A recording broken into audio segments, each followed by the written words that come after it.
हरे कृष्णा, राधे राधे, जय श्रीमन नारायण। आज हम सुनेंगे ज्येष्ठ मास महात्म अध्याय 22 वट सावित्री व्रत वर्णन। तो आइए ज़्यादा देरी न करते हुए मन में श्री हरि का ध्यान करते हुए कथा को सुनते हैं। स्कंद जी कहने लगे कि हे ऋषियों, जिस ज्येष्ठ मास की त्रयोदशी से लेकर पूर्णिमा पर्यंत 3 दिन तक यह सावित्री व्रत कहा जाता है। सावित्री व्रत अपने आप में बहुत ही महान है। इसको स्त्रियां सौभाग्य के लिए करती हैं। पतिव्रता स्त्रियां पूर्णिमा के दिन उपवास कर पति व्रत तिथि में पारण करती हैं। ऋषि कहने लगे कि हे स्कंद जी, हे पशानन, आप इस व्रत की विधि कहिए। इसका व्रत रखने का क्या नियम है? स्कंद जी बोले कि हे विप्रे, ज्येष्ठ मास की पूर्णिमा के दिन पतिव्रता स्त्रियां अमृत समान जल से वृक्ष का सिंचन करें और सुंदर गंध अक्षत एवं पुष्प से श्री हरि की पूजा करें। मंत्रों का जाप करें। मंत्र के जाप करने से वट वृक्ष की प्रदक्षिणा करें।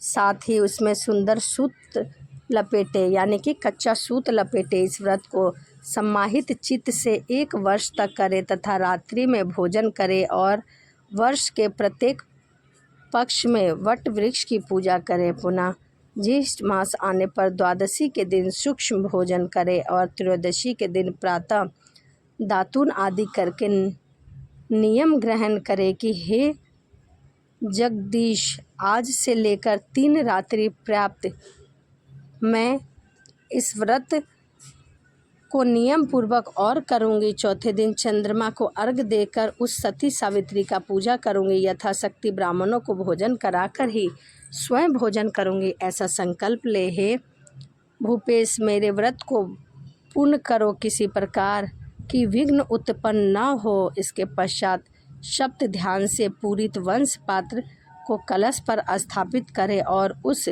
वंश पात्र पर वस्त्र सहित प्रतिमा रखें। प्रतिमा रखने के बाद वटवृक्ष के ही नीचे पूजा करें। स्वर्ण की प्रतिमा ब्राह्मण तथा सावित्री की तथा धर्मराज की प्रतिमा बनाकर पूजा करें। वटवृक्ष के मूल भाग पर स्थापित व्रत के घट के ऊपर प्रतिमा 3 दिन तक स्थापित करें और 3 दिन तक पूजा करें। सावित्री और सत्यवान की पूर्णिमा के दिन प्रातःकाल उठकर स्नान आदि नित्य क्रिया करके सम्यक प्रकार से पूजा करें। सत्यवान और सावित्री की प्रतिमा स्वर्णमयी बनाकर चांदी की शैया पर स्थापित करके काष्ठ का बोझ रखें और नियम से पूजा करें। यह पूजा वट वृक्ष के नीचे ही की जाती है। स्त्री हो, विधवा हो, अपुत्री हो, कुमारी हो, पति युक्त हो या सुपुत्री हो, सभी को इस व्रत को अवश्य करना चाहिए। यह व्रत सुख और आरोग्य देने वाला है। अर्घ का मंत्र ओमकार पूर्वके हे देवी, वीणा पुस्तक धारणे हे पतिवर्ते, हे महाभागे, हे वंदनीय गाय, हे शुचि स्मेय, हे दृढ़मते, आपको नमस्कार है। हे वेद गर्भे, हे नियमित प्रिय, हे भाषण करने वाली देवी, आपको नमस्कार है।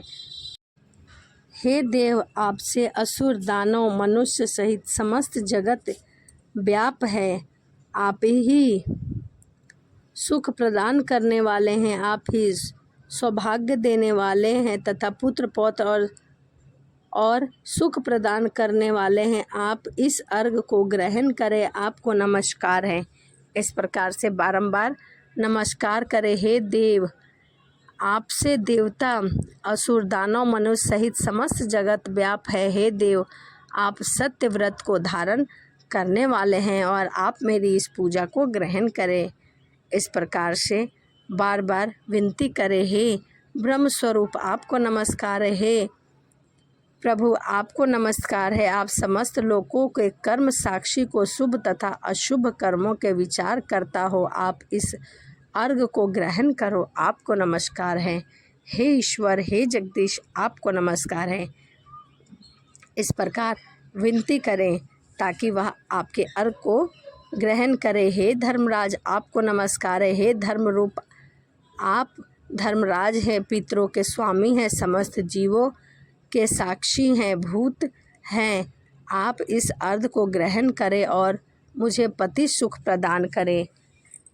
मेरे पति को सदैव आरोग्य काया दें। इस प्रकार से आप धर्मराज से प्रार्थना करें। इस प्रकार 1 वर्ष प्राप्त होने पर व्रत को करें। यदि कोई स्त्री असमर्थ हो तो 1 मास ही कर ले। यदि 1 मास व्रत करने में भी असमर्थ हो तो 3 दिन ही इस व्रत को रख ले, तो भी उससे पुण्य फल की प्राप्ति होती है। इस प्रकार पवित्र आत्मा 1 मास तक उपवास व्रत करे। जो कुलांगना ज्येष्ठ मास में प्रातःकाल स्नान नहीं करता, महान व्रत रखने पर भी उस स्त्री का दुर्भाग्य होता है, वह कभी भी सुखी नहीं रहती। जैसा अपवित्र अर्क आग का वृक्ष समस्त वस्तुएं निष्फल होती हैं, उसी प्रकार ज्येष्ठ मास में समस्त कर्म करने पर भी स्नान आदि प्रातःकाल न करने से सब कुछ निष्फल हो जाता है। इसीलिए ज्येष्ठ के मास में प्रातःकाल अवश्य स्नान करना चाहिए। जो व्यक्ति प्रातःकाल स्नान करता है उसे विशेष कृपा होती है। हे ऋषियों, सावित्री के 3 दिन का व्रत करना तथा उसका विधान आप लोगों से कहा। व्यास जी राजा युधिष्ठिर से कहते हैं कि हे युधिष्ठिर, मैं तुम्हें इसका वृत्तांत बताता हूँ कि हे नराधीश, ज्येष्ठ मास की पूर्णिमा यदि ज्येष्ठ नक्षत्र से युक्त हो तो छाता जूता दान करने से वह व्यक्ति राजा होता है। यहाँ मैंने ज्येष्ठ मास महात्म संपेक्ष में आपको बतलाया है और आपकी भक्ति देखकर उससे प्रसन्न होकर शेष जो कुछ भी रह गया था वह सब कुछ तुम्हें मैं बताऊंगा। इति श्री ज्येष्ठ मास महात्म 22वां अध्याय वट सावित्री व्रत वर्णन यही समाप्त होता है। तो ज्येष्ठ मास की कथा अध्याय 22 यही समाप्त होता है। तो चलिए इसी के साथ वीडियो को समाप्त करते हैं और मिलते हैं अगली वीडियो में। सभी को राधे राधे। जय श्रीमन नारायण। हरे कृष्णा।